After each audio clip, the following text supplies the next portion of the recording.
नमस्ते। मैं डॉक्टर विपिन वैश्य, मेहर हॉस्पिटल देहरादून से आप सबका स्वागत करता हूं। मैं आपको बच्चों के बारे में, ख़ास तौर से कोविड की महामारी के बारे में जानकारी देना चाहता हूं। ख़ास तौर से अब हमें अंदाज़ा है कि तीसरी वेव का हमें डर है कि तीसरी वेव भी महामारी होने की संभावना है, और उसमें उम्मीद है, ये प्रिडिक्ट किया जा रहा है कि बच्चों में उसका इंसिडेंस बहुत ज़्यादा बढ़ जाएगा।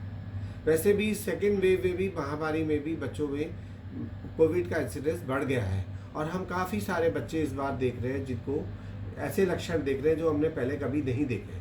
तो बच्चों में भी इस बार हम पहली वेव के कंपैरिजन में इंसिडेंस ऑफ कोविड बहुत बढ़ गया है। अराउंड 20 to 30% बच्चों को कोविड देखा गया। एग्जैक्ट डिस्टेंस तो किसी को नहीं पता है, ये अंदाज़ा ही है।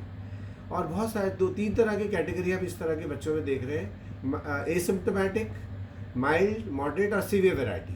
तो एसिम्प्टोमेटिक बच्चे तो वो बच्चे हैं जिनमें कोविड एक्सीडेंटली डिटेक्ट हुआ, जैसे पेरेंट्स को कोविड हुआ तो स्क्रीनिंग के दौरान उनको पता चला। तो ऐसे बच्चे को हमें सिंपल मेजर्स, बस खाली इनको ऑब्जर्वेशन में रखना है, लेकिन इन्हें आइसोलेशन की ज़रूरत है। आइसोलेशन में रखना है, उनके खान पान का खास तौर से ध्यान रखना है कि उनको अच्छा न्यूट्रिशन दिया जाए, प्लेंटी ऑफ फ्लूइड्स दिया जाए। जो माइल्ड इलनेस वाले बच्चे, अधिकतर बच्चे माइल्ड इलनेस है जिनको सिंपल सिम्टम्स हैं, जैसे सर्दी जुकाम है, फीवर है, रनिंग नोज है, खांसी है, गले में इरिटेशन है। लेकिन एक जो हम आज इस बार हम जो ज़्यादा देख रहे हैं कि बहुत सारे बच्चों को वॉमिटिंग, पेट दर्द और लूज मोशंस हो रहे हैं, और वो काफ़ी बहुत जल्दी में डिहाइड्रेशन का इंसिडेंस बढ़ गया है। तो इस तरह के लोगों के बच्चों के लिए भी हमें सतर्क रहना है। और कभी कभी ये बच्चे एकदम सुस्त हो जाते हैं और फिट्स, हाई फीवर के साथ फिट्स भी आ सकते हैं। तो माइल्ड फीवर, यदि माइल्ड इलनेस वाले बच्चे हैं तो इनको भी हमें आइसोलेशन की ज़रूरत है, और इनको बहुत स्पेशल दवाई की ज़रूरत है। कोई भी इनको एंटीबायोटिक देने की ज़रूरत है। सिंपल पैरासीटामॉल इनको 12 से 15 मिलीग्राम पर केजी पर डोज से इनको देना है, और इनको बस खाली इनके न्यूट्रिशन का ध्यान रखना है, कांस्टेंट इनको आइसोलेशन में रखना है। लेकिन जो केयर गिवर है उसको इस बात का ध्यान रखना है कि बच्चे का टेम्परेचर बहुत ज़्यादा ना बढ़े, उनका ऑक्सीजन सैचुरेशन मॉनिटर करते रहे, और उनका रेस्पिरेटरी स्टेटस देखते रहना चाहिए।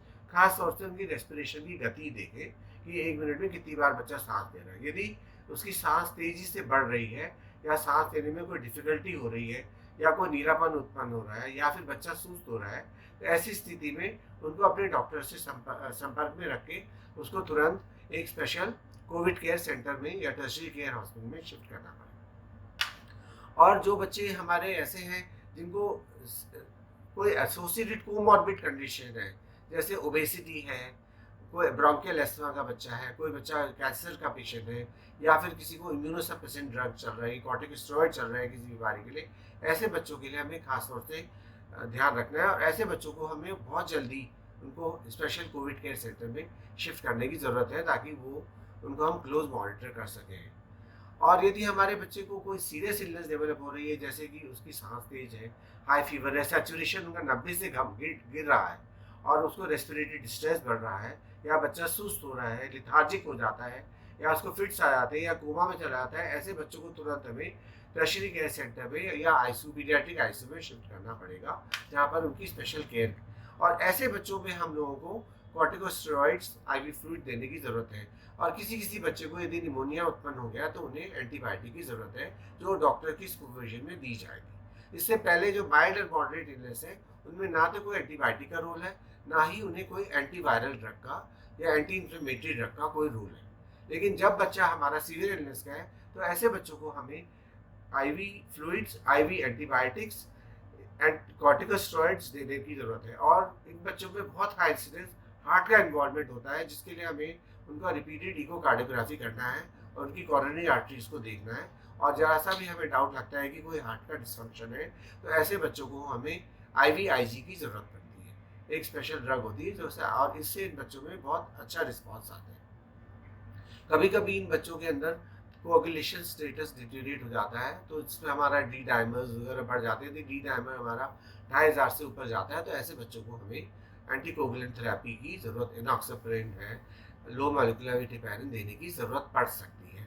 लेकिन ये सब केयर हमें एक स्पेशलाइज्ड केयर सेंटर की में ही देना पड़ेगा। और इसके अलावा हमें इस खास तौर से एडोलेसेंट बच्चों का हमें ध्यान रखना है, क्योंकि ये बच्चे 2 साल से हमारे स्कूल नहीं जा रहे, खेलना कूदना इनका बंद हो गया, घर के अंदर बंद गए, सारे टाइम मोबाइल फ़ोन पे और ऑनलाइन क्लासेस में हैं, तो इनके अंदर मानसिक बीमारियाँ बहुत ज़्यादा उत्पन्न हो रही हैं और बहुत सारे बच्चों के अंदर एंग्जायटी और डिप्रेशन के सिम्पटम्स उत्पन्न हो रहे हैं। हमारी क्लिनिक में अक्सर बच्चे आ रहे हैं जिनको कांस्टेंट हेडेक हो रहा है, चिड़चिड़ापन पैदा हो गया, चेस्ट पेन हो रहा है, रिकरेंट एब्डोमिनल पेन है। और आज तो मैंने एक बच्चा देखा जो लड़खड़ा के चलता हुआ आया, कह रहा था मेरे को तो चलना ही मुश्किल हो रहा है। तो इस तरह के सिम्टम्स इनको हो रहे हैं, तो इसलिए हमें इस बारे में भी इन बच्चों का खास तौर से ध्यान है और इनको इमोशनल सपोर्ट की ज़रूरत है। इसलिए हमारे पेरेंट्स को बहुत ध्यान देना है कि इन बच्चों को हम क्वालिटी टाइम दें और बहुत ज़्यादा इनको स्क्रीन टाइम ना, क्लासेस के अलावा इनको स्क्रीन टाइम इनकरेज ना करें, डिस्करेज करें कि ज़्यादा मोबाइल फ़ोन इस्तेमाल ना करें और इनको एक्सरसाइज में इन्वॉल्व करें। इनको जैसे साइकिलिंग करें, रनिंग करें, घर के अंदर आंगन में खेलें और कोई गेम्स में इन्वॉल्व करो, लूडो खेलो, उनके साथ बैठ के कुछ गेम खेलो और कुछ योगिक एक्सरसाइज करने के लिए एनकरेज। तो बहुत सारी चीज़ें हम इनकी कंट्रोल कर सकते हैं।